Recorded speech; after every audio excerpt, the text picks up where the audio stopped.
Throughout history, humans have looked to the stars and wondered about their place in the cosmos.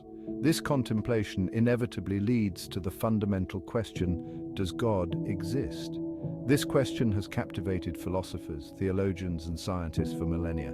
It lies at the heart of human curiosity and our search for meaning. The question of God's existence is not confined to any particular culture or time period. From ancient civilizations to modern societies, people have grappled with the possibility of a divine creator. Despite centuries of debate, the answer remains elusive. This absence of concrete evidence has led many to approach the question from different perspectives. Some turn to faith and revelation for answers, while others rely on reason and empirical evidence. In this exploration, we will delve into the realm of mathematics and science to see what light they can shed on this age-old question. While these disciplines may not provide a definitive answer, they offer intriguing frameworks for understanding the probabilities and possibilities surrounding God's existence. One of the most famous attempts to tackle the question of God's existence through a mathematical lens is Pascal's wager. Named after the 17th century French mathematician and philosopher Blaise Pascal, this argument frames the belief in God as a wager with potentially infinite stakes. Pascal's wager rests on a simple premise: humans cannot know for certain whether or not God exists. Faced with this uncertainty, Pascal argued that it is more rational to believe in God than not to. He presented this reasoning as a kind of cost-benefit analysis.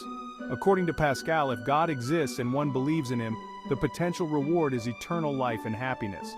Conversely, if God exists and one does not believe, the potential consequence is eternal damnation. Pascal's wager suggests that the potential payoff of believing in God far outweighs the potential risks.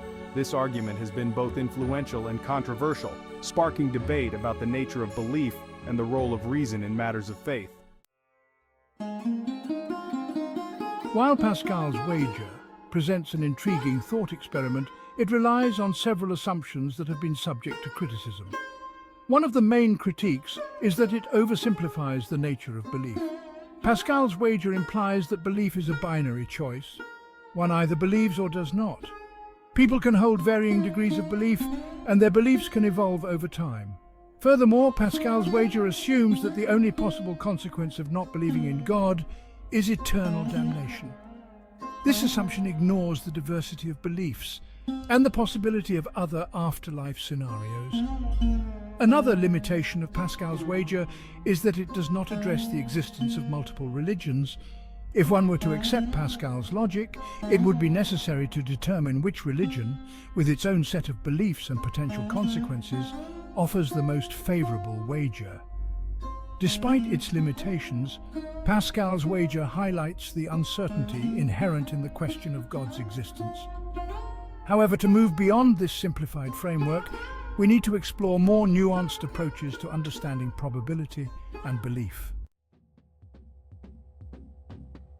One such approach is Bayesian probability, a framework that allows us to update our beliefs based on new evidence. Named after Thomas Bayes, an 18th century statistician and minister, Bayesian probability provides a mathematical framework for quantifying uncertainty and incorporating new information into our understanding of the world. At its core, Bayesian probability is about updating prior beliefs with new evidence to arrive at a posterior belief. The prior belief represents our initial understanding of a particular phenomenon, while the posterior belief reflects our updated understanding after considering new data. The key to Bayesian probability lies in the likelihood function, which quantifies how likely the observed data are given our prior beliefs. By combining the prior belief with the likelihood function, we can calculate the posterior belief, which represents our revised understanding of the phenomenon in question. It also provides a framework for exploring the probability of God's existence in light of new evidence. Section 5. Updating beliefs. Evidence for and against God. When applying Bayesian probability to the question of God's existence, our prior belief would represent our initial degree of belief or disbelief in a deity. This prior belief can be based on personal experiences, cultural background, or philosophical inclinations. The evidence we consider can include arguments for and against God's existence, such as the fine-tuning argument, the problem of evil, religious experiences, and the lack of empirical proof. Each piece of evidence would have a corresponding likelihood which reflects how likely it is to occur if God exists or if God does not exist.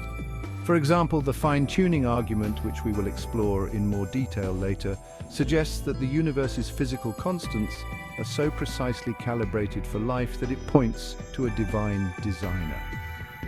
Conversely, the problem of evil, which questions the existence of a benevolent God in the face of suffering, might decrease the likelihood of God's existence.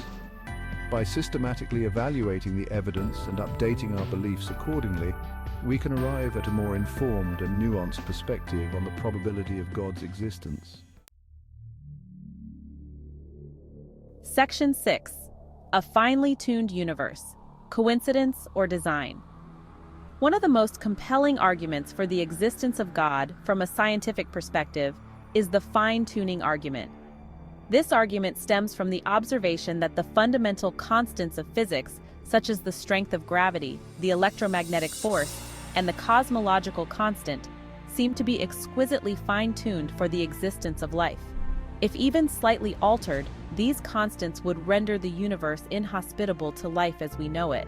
For example, if the strong nuclear force were slightly weaker, stars would not be able to fuse hydrogen and helium, and the universe would be devoid of the elements necessary for life. Proponents of the fine-tuning argument argue that this precise calibration is highly improbable and points to the work of a divine designer. They suggest that the universe is not a product of random chance, but rather the deliberate creation of an intelligent being who intended for life to emerge. Critics of the fine-tuning argument offer alternative explanations, such as the anthropic principle, which states that we should not be surprised to observe a universe fine-tuned for life because we are living in it. Another counterargument is the multiverse hypothesis, which proposes the existence of multiple universes, each with its own set of physical constants. Despite these counterarguments, the fine-tuning argument remains a topic of ongoing debate and a fascinating example of how scientific observations can intersect with theological questions. Section 7, Quantum Possibilities, Divine Action in a Random Universe. While the fine-tuning argument focuses on the seemingly improbable conditions for life's existence, another intriguing intersection of science and religion emerges from the realm of quantum mechanics. Quantum mechanics, the branch of physics that governs the behavior of matter at the atomic and subatomic levels, is known for its inherent randomness and uncertainty. One of the most peculiar aspects of quantum mechanics is the concept of wave-particle duality, which states that particles can also exhibit wave-like behavior. This duality is exemplified in the famous double-slit experiment, where particles, like electrons, seem to pass through two slits simultaneously, creating an interference pattern on a screen behind them.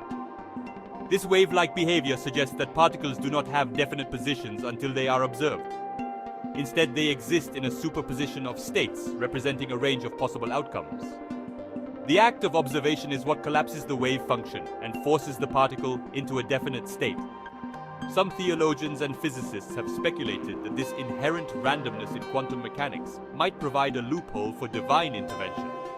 They suggest that God, if exists, could influence the outcome of quantum events without violating the laws of physics.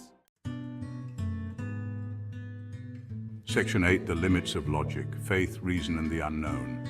While mathematics and science can provide frameworks for exploring the probability and plausibility of God's existence, it's essential to recognize their inherent limitations in definitively proving or disproving the divine. Science relies on empirical evidence and testable hypotheses, while the concept of God often extends beyond the realm of what can be measured or observed. Faith, on the other hand, operates in a different domain, relying on personal experience, revelation, and a belief in something that transcends the material world. It is not necessarily incompatible with reason, but it often requires a leap of faith that goes beyond the confines of logic and empirical evidence. The question of God's existence is ultimately a matter of belief, and belief is a deeply personal and subjective experience. While some people find solace and meaning in faith, others find comfort and inspiration in the pursuit of knowledge and understanding the natural world. Just because we cannot scientifically prove or disprove God's existence does not invalidate the possibility of a divine being or the power of faith. Section 9. embracing the mystery, the personal journey of belief. In the end, the question of God's existence is a personal journey that each individual must undertake for themselves. There is no right or wrong answer, and the search for meaning and purpose in life can take many forms.